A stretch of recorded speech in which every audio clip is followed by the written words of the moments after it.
So moving forwards, अभी तक हमने इलेक्ट्रिक फील्ड, फोर्स और उससे रिलेटेड जितने कंसेप्ट्स थे वो हमारे क्लियर हो चुके हैं. So now what is Gauss's law?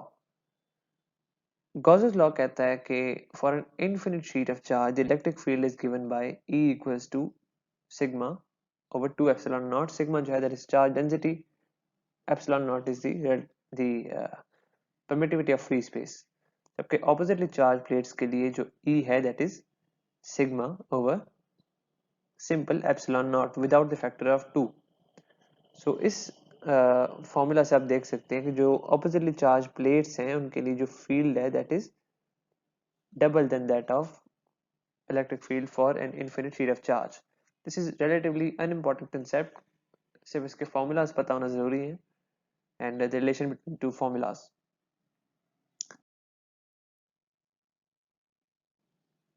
So what is electric potential? The work done in bringing a charge from infinity to a certain point against the electric field while maintaining electrostatic equilibrium. इसे हम define ऐसे कर सकते हैं कि जब भी किसी चार्ज को हम अगेंस्ट द फील्ड मूव करेंगे, यानी फील्ड का जो उसका नेचुरल कोर्स है, simultaneous movement that is along the field. So against the field move करने के लिए ऑफ कोर्स हमें वर्क डन करना पड़ेगा. तो जितना भी हम वर्क डन करते हैं उसे मूव करने के लिए अगेंस्ट द फील्ड दो पॉइंट्स के दरमियान, एक पॉइंट हम लेते हैं इन्फिनिटी, दूसरा कोई भी सर्टेन पॉइंट ले सकते हैं और इलेक्ट्रोस्टैटिक इक्विलिब्रियम हम मेंटेन करते हैं, तो उस पॉइंट के ऊपर लाने के लिए हमने जितना वर्क किया है it is known as electric potential at that point. So इसे हम कहते हैं capital V is a symbol for electric potential. It is equal to W जो कि वर्क डन है पर यूनिट चार्ज. इसका ऐसा यूनिट जो है दैट इज वोल्ट या फिर joules per coulomb. Coulomb's law से हमने जो डिराइव की इसका जो formula that is V equals to KQ over R.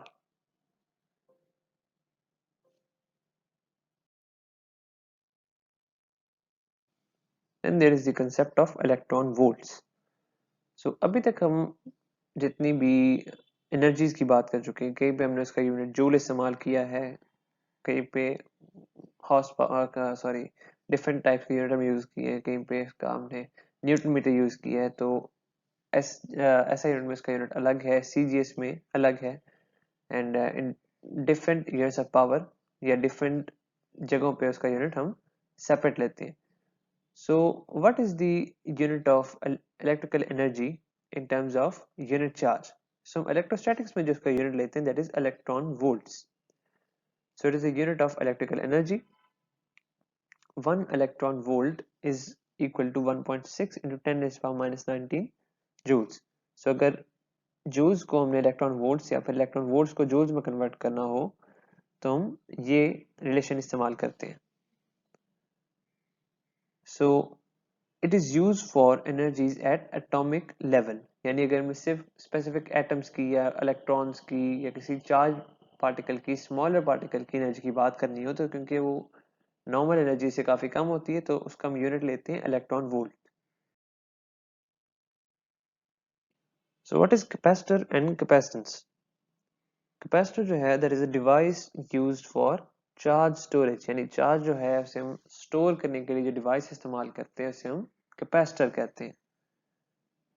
Capacitor के लिए जो हम फॉर्मूला यूज करते हैं that is Q equals to CV.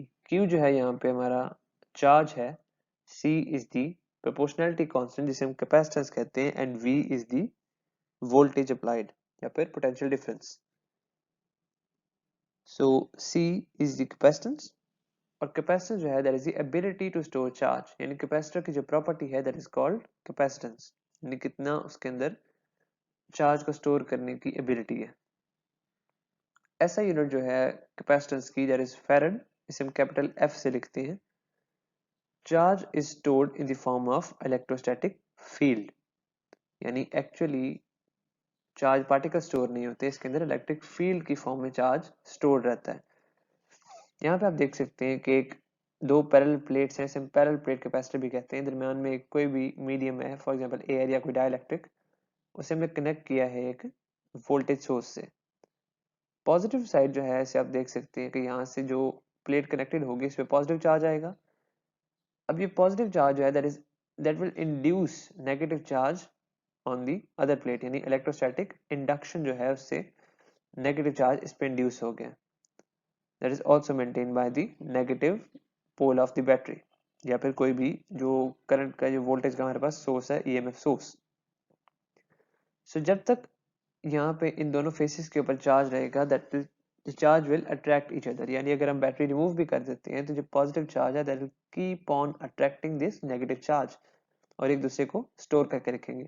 The symbol use for capacitor is this one. यहाँ पे आप देख सकते हैं दो पैरेलल प्लेट्स हैं जिसको हमने वायर से ज्वाइन किया हुआ किसी और चीज के साथ.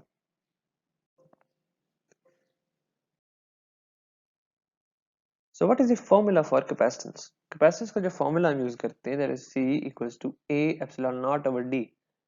A जो है that is area of each plate, epsilon naught जो है that is permittivity of free space and D is the distance between two plates. और ये हम free space में यूज करते हैं, यानी अगर हमने plates के दरमियान वैक्यूम या फिर किसी हद तक एयर को रखा हुआ है. अगर हम डायलैक्ट्रिक इंसर्ट करते हैं यानी कोई इंसुलेटर इंसर्ट करते हैं तो कैपेसिटेंस हमेशा इंक्रीज करती है by a factor of epsilon r जो कि रिलेटिव परमिटिविटी है. So C equals to A epsilon naught epsilon r over D. Formula same ही है, सिर्फ एडिशन एप्सिलॉन आर की हुई है. So capacitance increases by adding dielectric. और एप्सिलॉन नॉट का पहले हमने फॉर्मूला पढ़ा था force in air over force in medium. यहाँ पे हम इसका एक नया फॉर्मूला इंट्रोड्यूस करते हैं that is C medium over C vacuum.